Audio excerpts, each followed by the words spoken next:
26 दिसंबर 2004 सुबह का समय। लोग अपने घरों में थे, कुछ लोग छुट्टियां मना रहे थे, लेकिन अचानक समुद्र ने ऐसा रूप लिया जिसने पूरी दुनिया को हिला दिया। कुछ ही मिनटों में 14 देशों में तबाही मच गई। समुद्र की ऊंची ऊंची लहरों ने शहरों को निगल लिया और कुछ ही घंटों में 2,30,000 से ज्यादा लोग अपनी जान गंवा बैठे। लेकिन सवाल यह है, आखिर 2004 की सुनामी आई कैसे और क्यों यह इतिहास की सबसे भयानक प्राकृतिक आपदाओं में से एक बन गई? आइए जानते हैं 2004 की सुनामी की पूरी कहानी। सबसे पहले समझते हैं कि सुनामी क्या होती है। सुनामी समुद्र में बनने वाली बहुत बड़ी और शक्तिशाली लहरें होती हैं। ये लहरें आम समुद्री लहरों जैसी नहीं होती। इनकी शुरुआत समुद्र के अंदर होने वाले भूकंप, ज्वालामुखी विस्फोट या समुद्र के नीचे जमीन खिसकने से होती है। जब समुद्र के नीचे धरती अचानक हिलती है तो पानी की एक बहुत बड़ी मात्रा ऊपर उठती है। यही पानी आगे बढ़ते हुए हजारों किलोमीटर तक तबाही मचा सकता है। 26 दिसंबर 2004 की सुबह इंडोनेशिया के पास सुमात्रा द्वीप के नीचे समुद्र में एक भयानक भूकंप आया। इस भूकंप की तीव्रता थी 9.1 से 9.3 मैग्नीट्यूड।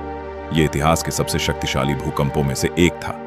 भूकंप इतना शक्तिशाली था कि समुद्र की जमीन लगभग 1200 किलोमीटर तक फट गई। इससे समुद्र का बहुत बड़ा हिस्सा अचानक ऊपर उठ गया और यहीं से शुरू हुई इतिहास की सबसे विनाशकारी सुनामी। पहली लहर। भूकंप के कुछ ही मिनटों बाद समुद्र की लहरें तेजी से किनारों की तरफ बढ़ने लगी। इन लहरों की गति लगभग 700 से 800 किलोमीटर प्रति घंटा थी। पहली सुनामी की लहर सबसे पहले इंडोनेशिया के आचेह शहर से टकराई। लहरों की ऊंचाई कुछ जगहों पर 30 मीटर तक थी, यानी लगभग 10 मंजिला इमारत जितनी ऊंची। कुछ ही मिनटों में पूरा शहर पानी में डूब गया। तबाही फैलती चली गई, लेकिन यह तबाही यहीं नहीं रुकी। सुनामी की लहरें तेजी से पूरे हिंद महासागर में फैलने लगीं। कुछ घंटों के अंदर यह लहरें पहुंच गईं थाईलैंड, श्रीलंका, भारत, मालदीव, मलेशिया और यहां तक कि अफ्रीका के तट तक। लोगों को समझ ही नहीं आया कि अचानक समुद्र इतना खतरनाक क्यों हो गया।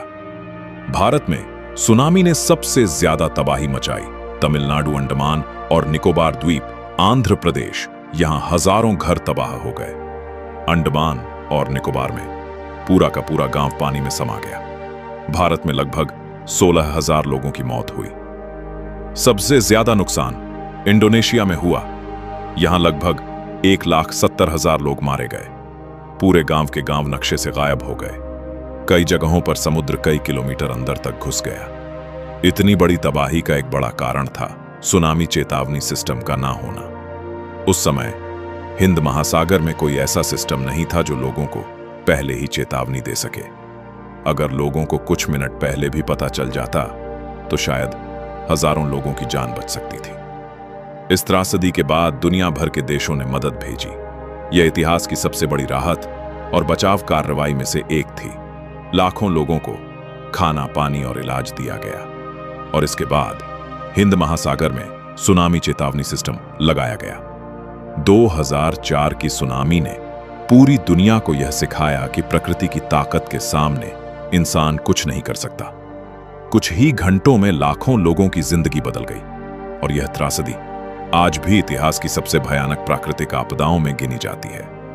अगर आपको इतिहास की ऐसी ही सच्ची और डरावनी घटनाओं के बारे में जानना पसंद है तो चैनल को जरूर सब्सक्राइब करें, क्योंकि यहां हम बताते हैं दुनिया की सबसे रहस्यमयी और खतरनाक घटनाओं की सच्ची कहानियां। मिलते हैं नेक्स्ट वीडियो में। Thanks for watching.